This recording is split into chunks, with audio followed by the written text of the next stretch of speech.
안녕하세요. 오늘 사연은 이혼을 준비하고 계시다는 아내분이 보내주셨습니다. 남편분의 의도로 인하여 마음고생하다 결국 남편과 생활년을 뒤집어버리고 이혼을 하게 되었다고 하시는데요. 대체 무슨 사연일지 한번 읽어보겠습니다. 이로써 저의 결혼 생활은 마무리가 된 것 같습니다. 이렇게까지 했으니 더는 남편의 목맬 필요도 없을 테니까요. 제가 결혼한 지도 어느덧 5년 가까이 지났는데 결국 이혼을 하게 되었네요. 제가 어떻게 이혼을 하게 되었는지 누구에게라도 이야기하고 싶어 사연을 보내드립니다. 결혼한 지는 5년 정도 되었지만 저와 남편이 알고 지낸 건 거의 10년 가까이 됩니다. 처음 만났을 때 남편은 막 군대 다녀온 복학생이었고요. 저는 같은 학년 나이는 3살 어린 대학생이었죠. 처음 만났을 때부터 서로가 서로에게 꽂힌 느낌이었습니다. 지금 생각해보면 저 혼자만 그런 느낌을 받은 것 같아요. 정말 천생연분이었다면 남편이 불륜행위를 하진 않았을 테니까요. 아무튼 우리는 첫 만남 뒤 급속도로 가까워졌습니다. 둘 다 대학 졸업한 뒤에도 만남을 이어나갔고요. 둘 다 진로가 비슷했기에 서로 만나는데 큰 어려움은 없었습니다. 졸업 후 회사는 달랐지만 진로가 겹치다 보니 서로 일관계로 종종 만나기도 했습니다. 제가 있는 업체가 정말 한 다리만 건너도 다들 아는 사이였거든요. 그러다 무슨 인연인지 6년쯤 전에 제가 있던 회사랑 남편이 있던 회사가 합병했습니다. 그러잖아도 자주 만나다 더 자주 만날 수 있게 된 셈이죠. 회사 합병 후 1년쯤 뒤에 저와 남편은 결혼했습니다.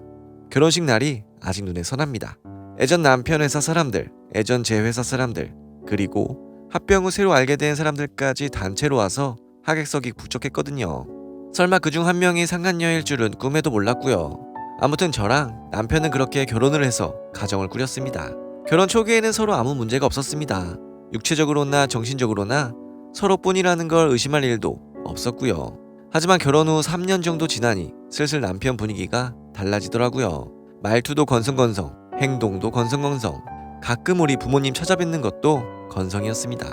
이게 저 혼자만의 느낌이 아니었어요. 시부모님들도 남편이 저한테 너무 대충대충 행동하는 거 아니냐고 한마디 하셨을 정도니까요. 그때까지만 해도 크게 대단한 일이라고는 생각하지 않았습니다.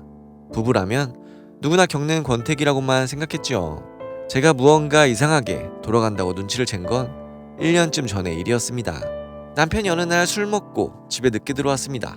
남편 침대에 눕혀놓고 샤워하려는데 남편 휴대폰이 울리더라고요. 평소에는 남편 휴대폰이 울려도 남편 사생활을 존중해서 손을 안 대거든요. 그런데 그날은 무슨 안 좋은 예감을 느꼈는지 남편 휴대폰에 손을 댔습니다. 잠금하면 푸는 걸 몇 번 보았기에 패턴도 알고 있었거든요. 그렇게 남편 휴대폰을 본 순간 상상도 못했던 광경이 펼쳐졌습니다. 자기야, 잘 들어갔어? 요즘 술 너무 많이 먹는 것 같은데 건강 생각해서 술 좀 줄여. 그 사람이랑 관계 정리할 생각 없어?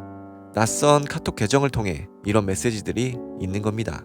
너무 놀라서 어쩔 줄 모르다 그 메시지를 남편 휴대폰에 띄우고 제 휴대폰으로 사진을 찍었습니다. 이게 뭔지는 모르겠지만 증거를 확보해야 한다는 생각이 강하게 들었거든요. 그리고는 모른 척 휴대폰을 남편 침대 옆에 놔두고 혼자서 가슴을 졸였습니다. 대체 저게 무슨 메시지지? 설마 남편이 불륜행위를 하는 걸까? 그날 밤잠을 이루지 못해서 뜬 눈으로 밤을 지새운 기억이 생생합니다. 남편은 다음날에도 제가 무엇을 보았는지 전혀 모르더라고요. 카톡을 확인한 것 역시 자기가 잠결에 한 것으로 알고 있는 모양이었습니다. 그날 아침은 아무것도 모르는 척 아침 인사를 나누었지만 도저히 그냥 넘어갈 수가 없겠더라고요. 모르는 여자가 그런 메시지를 남편에게 보내는 건 어떻게 생각해도 불륜 같았거든요. 결국 불륜 증거를 잡는데 전문가라는 심부름 센터를 찾아갔습니다. 남편 불륜 때문에 이혼한 친구 추천으로 찾아간 것이었어요. 심부름 센터 아저씨가 제게 이런 말을 한 게 기억납니다. 확답은 못하겠지만 저희도 감이라는 게 있거든요. 네 아저씨, 제 생각에 이건 불륜이 유력합니다. 가족이나 친척이 아닌 다음에야 유부남이 이렇게 친근한 메시지를 여자랑 잘 주고받지는 않거든요. 또 요즘은 이런 메시지를 서로 많이 주고받는 것만으로도 정신적 불륜이라고 해서 불륜 판결이 나기도 하고요. 그럼 어떻게 하죠? 원하신다면 저희가 남편분 추적해서 증거를 찾아드리겠습니다. 결국 저는 적지 않은 돈을 주고 심부름 센터를 고용했습니다. 그때까지만 해도 남편이 100% 불륜 행위를 한다고 생각한 건 아닙니다. 의심이 들기 시작했으니 어떤 행동으로든 풀어야겠다고 생각한 거죠. 그렇게 심부름 센터에 의뢰하고 한 달 정도 지나니 증거 자료가 오더라고요. 남편 사진, 어디서 본 적 있는 여자 사진, 그리고 남편과 여자가 함께 있는 사진, 결정적으로 둘이 함께 호텔에 들어가는 사진도 있었습니다. 같이 호텔에 들어가는 사진 날짜를 보니 남편이 출장 간다고 집을 비운 날이었습니다. 지방 출장 간다고 해놓고 외간 여자랑 서울에 있는 호텔에 함께 들어갔다면 무슨 일일지 굳이 물어볼 필요도 없지 않겠어요? 그 호텔도 일반적인 호텔이 아니라 소위 러브 호텔이었다면 더더욱 그렇죠. 이 정도 증거면 어딜 가든 불륜 판정받기 충분했습니다. 마침내 현실을 깨닫고 나니 정말 기분이 멍해졌습니다.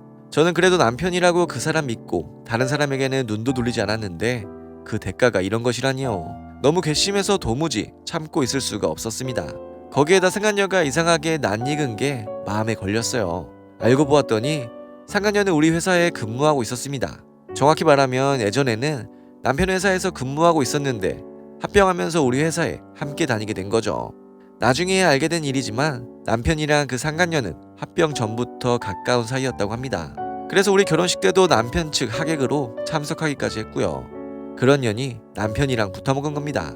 상간녀의 정체까지 알게 되니 남편은 물론 그 여자도 용서할 수가 없겠더군요. 어떻게 복수를 해야 하나 알아보다 기회를 잡았습니다. 상간녀 엄마 칠순 잔칫날을 알게 되었거든요.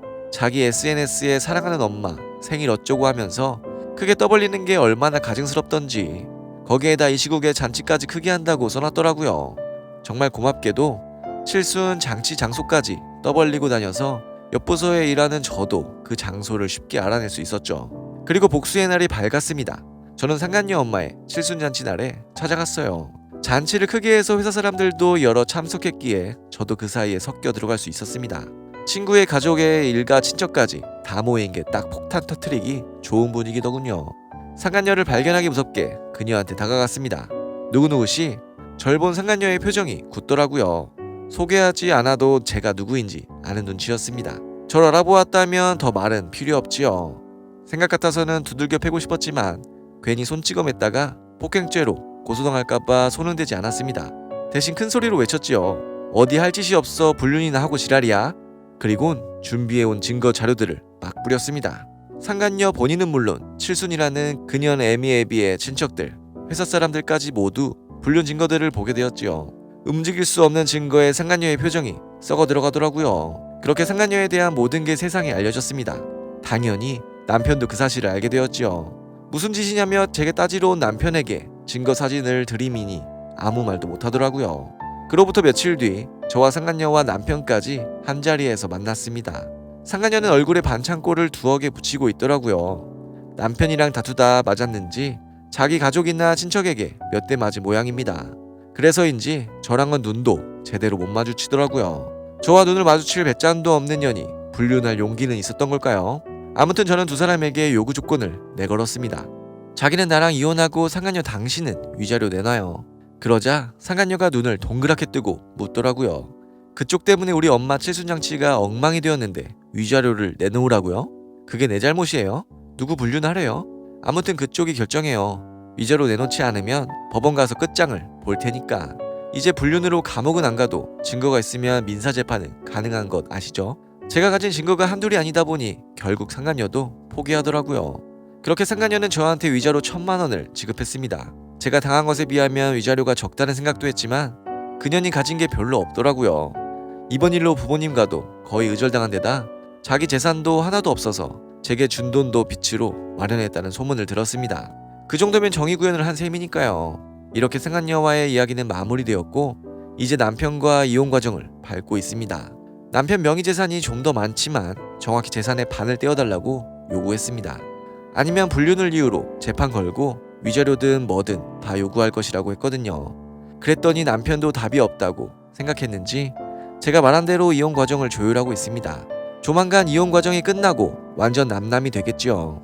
남편의 불륜 때문에 상처를 많이 받았지만 상간녀와 남편 모두에게 대가를 치르게 해줘서 후련합니다. 이제 혼자서 어떻게 살아갈지 고민할 때인 것 같네요. 네, 오늘의 사연은 여기까지입니다. 남편분과 상간녀 때문에 마음고생이 심하셨지만 잘 해결되었다는 말씀이셨습니다. 이미 이혼 과정을 밟고 계시다면 마지막까지 문제없이 처리되기를 바랍니다. 그럼 저는 다음 사연으로 돌아올 테니 구독과 좋아요, 알람 설정 부탁드려요.